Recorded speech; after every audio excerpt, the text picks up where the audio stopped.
they'd asked, can you do a video on hydrocephalus? So hydrocephalus is, you'll see it in puppies where they have kind of a domed, enlarged head. What's going on is cerebral fluid is not draining properly from their brain, and it causes pressure and it causes an enlarged skull. Sometimes you see a dog has a head tilt with this too. You see it in puppies that are a few days to a few weeks old. What can you do about it? Not much. I mean, sometimes it just cures itself and the dog gets better, and sometimes they don't survive. So is it hereditary? No, I don't think so. I think it's one of those things. Typically when you see it, you've got one puppy in the litter that's doing it. They're going to have easty-westy, bulged out eyes as well. It's kind of another symptom of it. Burner bullies, what's the ideal progesterone range for biggest litter size using the one for fine care? If you're going to do vaginal, then I would start on a 17, do one 2 days later, and check again to make sure the number's 25 or higher. If you're doing a single vaginal AI, then I would be in the low 20s. If you're doing a single surgical, I'd be in the low 30s. Nathan Young, my French Bulldog is scooting a lot, dragging his butt on the floor. Is that something I should be concerned about? So I looked at the reply. Somebody said it might be anal glands. Tammy, have you ever seen anal glands on a Frenchie? You've ever seen that as a problem? Because I haven't. Have you? Anal glands on a Frenchie? No, I haven't seen it. I think they pretty well. I haven't seen it. Talking about butt scooting. I know what that is. I used to be a dog groomer. I mean, worms is one of the things I think of immediately when you see butt scooting. Could have an irritated bottom as well. I'm sure it happens, but I haven't seen it. So check the anal glands, maybe that's it, but I think it's more likely the dog needs to be wormed. Oh, look at this, Frenchie Lodge of Arizona. I'm so excited. My little BG Go-Go sister. I wanted for years for a fur baby from your family. Well, great, we're excited for you too. Excellent. ARC did an ultrasound 30 days after surgical. They did not see anything, but her nipples seem to be growing. Is that normal?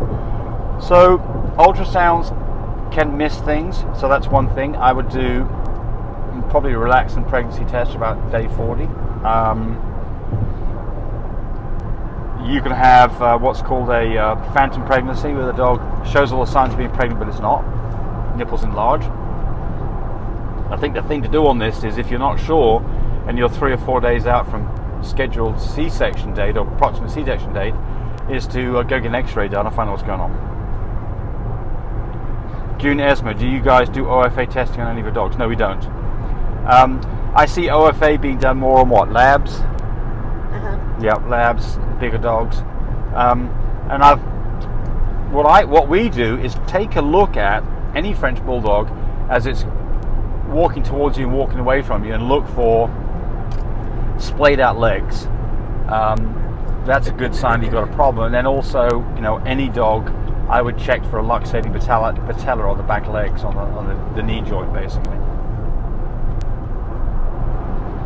Paul Terracino, is it too late to give folic acid 1 month into pregnancy? Yeah, probably. I mean, it's not too late in that you can still do it. It won't cause any harm. But I think the biggest use of folic acid is probably in the first 30 days, when you've got a lot of development and splitting of cells, and the growth of the animal is probably more beneficial. But so I think you'd be better off if you started it for the first 30 days and didn't do it for the last 30 days. Best off is, of course, to do it the entire 60 days, right from when you AI until you're doing your C-section or your whelp. But it's like quitting smoking. It's never too late to stop. Cam Gotti TV, talking about progesterone machines. My machine asked for a login. Well, I suspect you bought a Chinese knockoff and you've got a problem. So talk to the people who sold you the machine and find out what the solution is. I have seen this one time, and it required having the machine sent back in. So I think you've got a problem.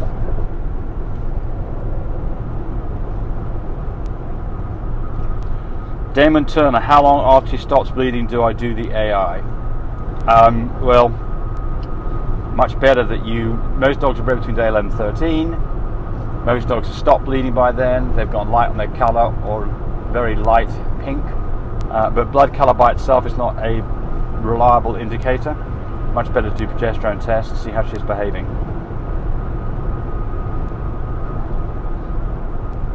Hiltz has got a Merle Frenchie, HS Christina.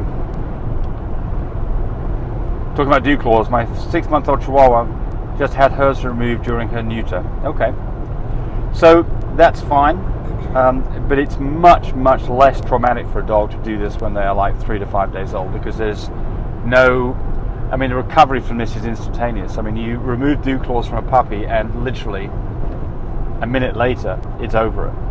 Versus if you remove it from an older dog, it's surgery and they've got sore paws and the whole thing's pretty miserable for a few weeks. So, yeah.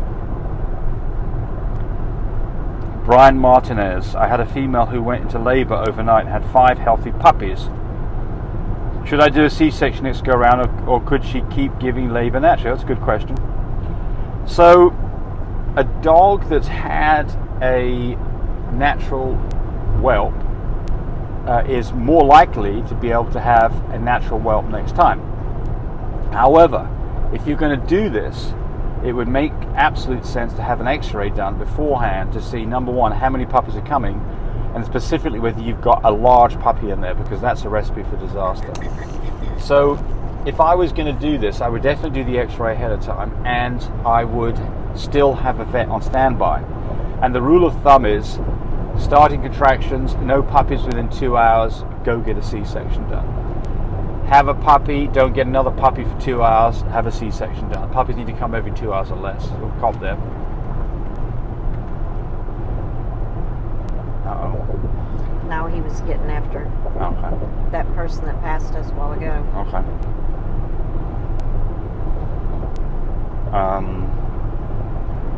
And then the other one would be a dog that's had a C-section before. You should continue having C-sections and not try a natural whelp. And the reason for that is you've now got a weakened place in the uterus, and you've got high uterine pressures that develop when she goes into contractions, and that could rupture that, and that would be a disaster. Dynasty Bulls. What if I have a female that's stalled on a 10 on fine care? Skipped today, still a 10, then skipped again, dropped to a 9. See this a lot in younger dogs. I mean, it's pretty typical. You just keep on testing. So typically we say something around a 7 or an 8 is ovulation on fine care, and I just test every day after that until you get up to 17 plus. What you'll find is all of a sudden it'll start going up rapidly, where you'll get, a 50 to 70% increase in the previous day. You're on the right route. You're heading in the right direction. And this is why people have failed breedings, is they get a reading of 10 and then they just start breeding, or maybe the next day, and they never do a final test to make sure the dog's numbers are up there. And when I say up there on a fine care, 20 plus. How to tape puppies' ears. Anna Zasimar says it's cruel to do this just for the looks. What? We're not doing it for the looks, folks. We're doing it because our ears flop down. I don't get it. Some people just don't understand this. No, they don't. I mean, they don't have a clue. Why is it cruel? I mean, there's no pain to the dog whatsoever at all. I think it's the same person that keeps on. Yeah, I think so too. I get tired of these. Eliminate it. Yeah, I mean it because they're silly. Yeah. Now, you've got a child with a club foot, and you don't put a brace on it because it's just for the looks. That would be a silly argument too. So, don't want to try and be cruel to people, but I don't understand that comment whatsoever at all. Why don't people chime in on that? Tell me what you think. Is it cruel? Tape up dogs' ears? Got an ear with a flop down here and you tape it up? Is it cruel? Their give us some answers. cartilage is broke down. That's why it flops down. So you're preventing it from being plopped down. Yeah. So what happens here is the cartilage is still soft, and that's why it's flopped down. If you tape it up, then the cartilage starts to calcify some, as it would normally, and the ear stays up. If you don't do this, you'll have a dog with 1 or 2 flopped up or wonky looking ears, and you never get it fixed. So yeah, and remember, we do lots of things ourselves for looks, like putting makeup on, wearing nice clothes, getting our hands clean, cleaning our nails, having our hair cut. We all do those things for looks. It's not cruel. We do them because of vanity, and we're doing that because of vanity of our dogs. I don't think that's cruelty at all. But go ahead and chime in on this. I like to hear what people say. The video. I really appreciate people who subscribe to me. It helps me, encourage me to do more of these videos. But do remember, disclaimer here, I am not a vet. I'm not a licensed medical professional. I'm purely a person who's been breeding dogs for the last couple of decades. Any information that you got from this video, use at your own risk. There's nothing implied here, and certainly this should not be used as a substitute for advice from your veterinarian or your medical professional. I hope you enjoyed the video. Come back for more of them. Bye.